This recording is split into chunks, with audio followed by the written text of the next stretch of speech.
Picture this: the most powerful army in Europe, over 600,000 men, marching east in perfect formation. Banners flying, drums beating, officers convinced they're about to end a rival empire in a single, decisive campaign. Napoleon's invasion of Russia in 1812 is often explained with one lazy phrase: he lost to winter. But that's not the real story. The real killer wasn't snow or even the Russians. It was logistics. It was bread, boots, horses, wagons, maps, and math. In this video, we're going to peel back the romantic fog of war and look at the invasion as a gigantic supply chain project that went catastrophically wrong.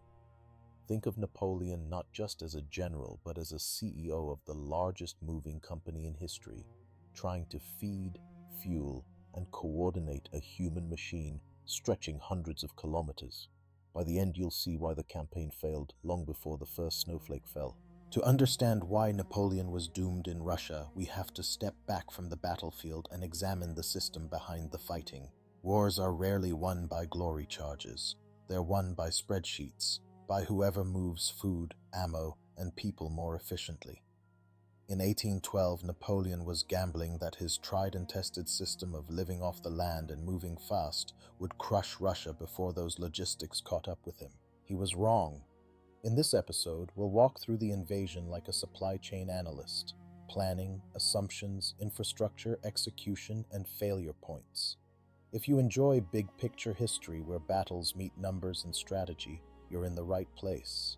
Consider subscribing and hitting the notification bell so you don't miss future deep dives like this. And stick with me until the end, where we'll pull out clear takeaways that apply not just to warfare, but to modern business and even your personal projects. By 1812, Napoleon's logistical system was built on two pillars: speed and foraging. His armies moved quickly, carried limited supplies, and made up the difference by requisitioning food and fodder from conquered territories. In Central Europe, this had worked brilliantly. Towns were dense, roads acceptable, and the countryside relatively rich. Supply depots and magazines were sprinkled along good routes, and local administrations, terrified or cooperative, kept things flowing. Russia, however, was a different beast. Distances were enormous, population density was low, and infrastructure was primitive by Western standards. Napoleon's planners assumed Russia would behave like Prussia or Austria, a place where you could live off the land and bully bureaucrats into feeding your men. That mismatch between assumption and reality was the first crack. On paper, the Grande Armée looked unstoppable. On the ground, it was a colossal conveyor belt that only worked in a certain type of environment, one that Russia simply didn't provide. Napoleon didn't just march blindly into Russia. He built massive supply depots along the Vistula and Niemen rivers, stocked with flour, oats, and equipment. Thousands of wagons stood ready. Magazines were crammed with uniforms and gunpowder. On a map, the chain looked robust, a series of nodes feeding forward to the advancing army. But there were baked-in flaws. First, distance. Even the best stocked depots were hundreds of kilometers behind the spearhead. Second, diversity. The multinational Grande Armée included French, Poles, Germans, Italians, and others, each with different administrative systems, languages, and levels of discipline. Coordinating requisitions, returns, and reports across such a patchwork was a bureaucratic nightmare. Third, design. The system assumed a short, sharp campaign. The idea was to win a decisive battle near the frontier, then feed off captured Russian stores. When the Russians refused to play that game, the supply chain had no scalable plan B, only the hope that the existing magazines would somehow stretch farther than physics allowed. Every supply chain rests on infrastructure, and Napoleon was about to discover just how fragile his was.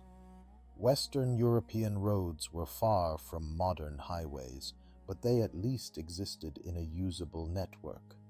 In Russia, the situation changed brutally. Once you crossed the Niemen, roads often meant rutted tracks through forests and marshes, turning to rivers of mud after summer rains. Wagons broke axles, wheels sank, and horses exhausted themselves just pulling basic loads. Bridges were scarce and poorly built. There were no railways, no motor vehicles, and very few navigable routes running parallel to the army's advance. Rivers tended to cut across the line of march, not along it. This meant Napoleon couldn't easily shift his logistical base laterally or reroute around bottlenecks. A single collapsed bridge could choke an entire column of wagons. Imagine trying to run a global shipping operation where your container ships rely on wooden rowboats every time they hit a river. That was the 1812 reality. Food is the fuel of any army, and Napoleon misread the Russian pantry.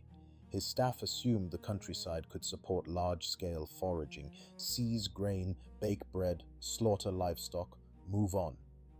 In Poland and Lithuania, that was already risky. By the time the army pushed deeper into Russia, it became fantasy. Villages were scattered, small, and often already impoverished. Worse, Russian authorities and peasants practiced scorched earth, removing or destroying stocks before the French arrived.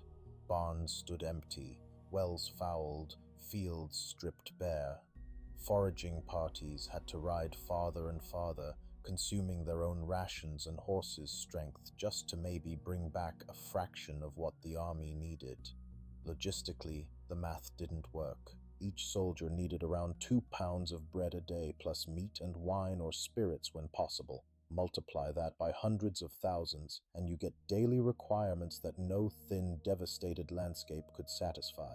Starvation didn't hit overnight, but the deficit started accruing from the first weeks. If food was one half of the problem, horses were the other, and maybe the more critical one. Napoleon's army depended on horses for cavalry, artillery, and, crucially, transport. Without horses, wagons didn't move, guns didn't keep up, and forage parties couldn't range out. The Russian campaign became a graveyard for these animals. There were several reasons. First, fodder. Horses don't live on air. They need massive amounts of oats and hay.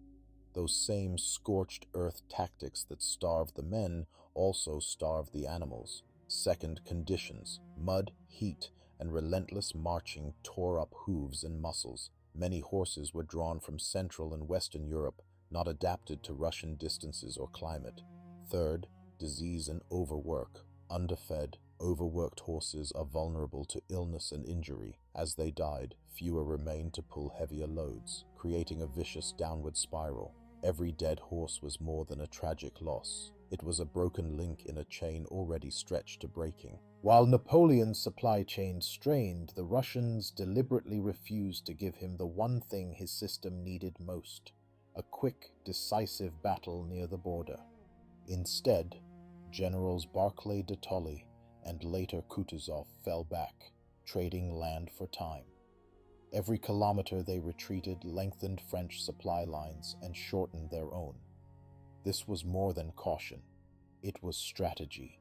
Russian forces would burn depots, evacuate towns, and leave behind only what was useless. They attacked French foraging parties and small detachments, not the main body.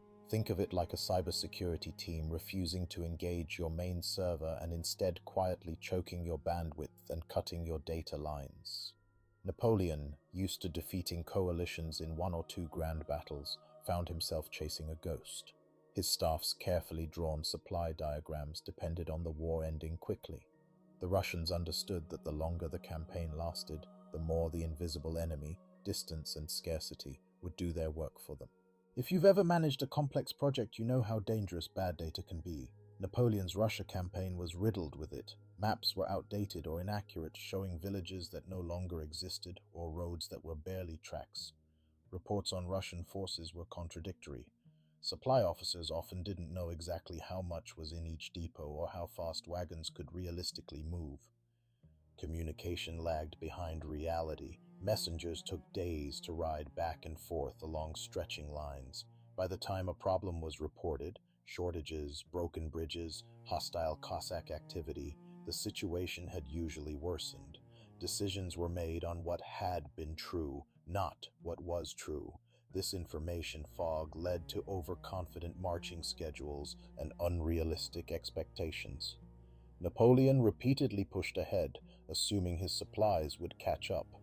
But you can't outrun physics or fix broken assumptions with sheer willpower. In logistics, optimism is a liability, not a virtue, and the Grande Armée was drowning in it.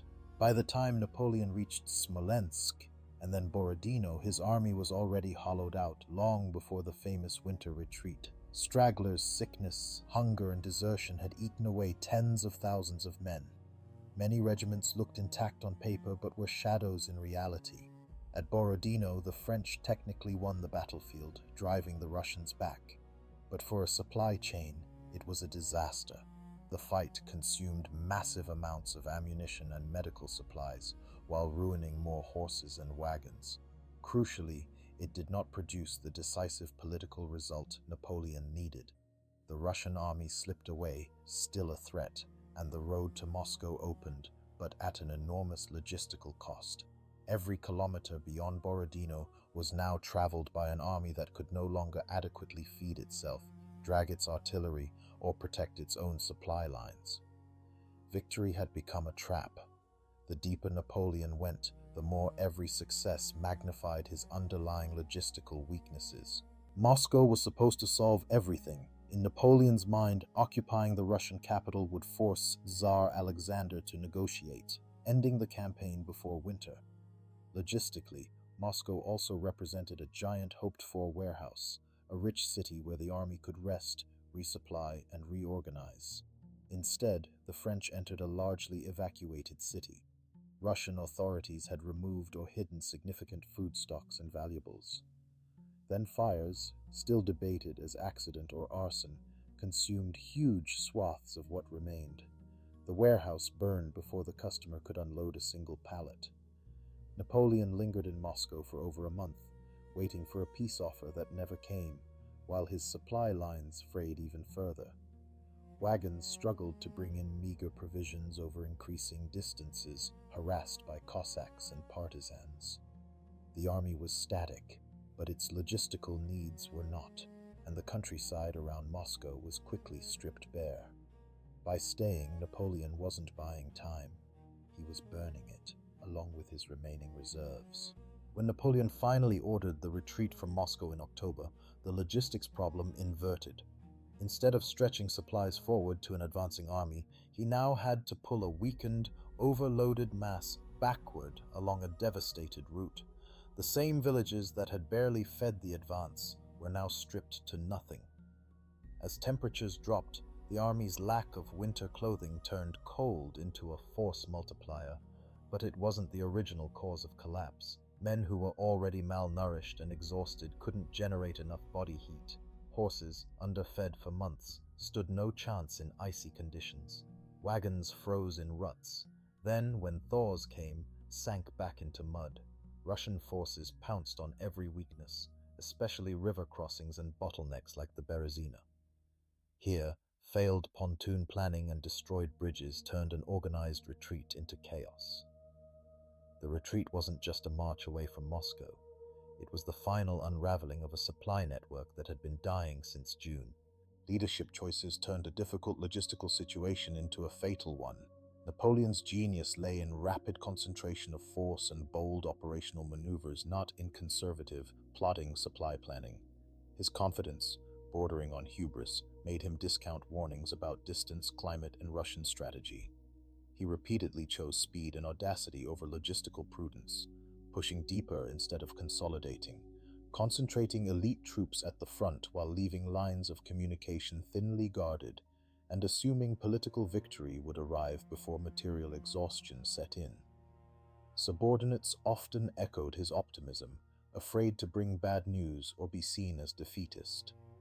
In modern terms, Napoleon bet everything on a high-risk, high-reward, just-in-time operation in a hostile, poorly understood environment with no redundancy.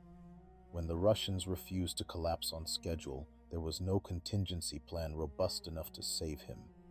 his brilliance as a tactician couldn't compensate for systemic weaknesses in the supply chain he had designed and overruled when it inconveniently contradicted his instincts. Let's boil this down to the core lessons of why Napoleon lost in Russia from a supply chain perspective. First, flawed assumptions. He treated Russia like Central Europe, assuming dense resources, quick battles, and cooperative terrain. When reality differed, the entire plan wobbled. Second, infrastructure limits. Muddy tracks, bad bridges, and vast distances throttled the flow of food, fodder, and ammunition. Third, over-reliance on foraging and horses in a land practicing scorched earth. When the countryside refused to feed the army, there was no scalable alternative. Fourth, information failures. Inaccurate maps, delayed reports, and optimistic estimates led to decisions detached from actual conditions on the ground. Finally, leadership choices. Napoleon doubled down on speed and depth of penetration instead of adjusting to logistical warning signs. The result? The Grande Armée didn't just lose to winter. It lost to a supply chain that was misdesigned, overstretched, and unable to adapt under pressure. If you've made it this far, you now see Napoleon's Russian campaign not as a romantic tragedy of General Winter, but as a case study in how logistics can quietly decide the fate of empires. The same principles apply today, whether you're running a business, managing a project, or planning something as simple as a long trip. Assumptions, infrastructure, redundancy, and honest data matter more than bold speeches. If you found this breakdown useful, consider subscribing to the channel and turning on the notification bell so you don't miss upcoming deep dives into history's biggest strategic successes and failures. Drop a comment with which aspect of Napoleon's supply chain shocked you most, or suggest another campaign you'd like analyzed from a logistical angle. And if you think friends or colleagues in business, the military, or logistics could learn from 1812, share this video with them. History doesn't repeat, but its supply problems definitely rhyme.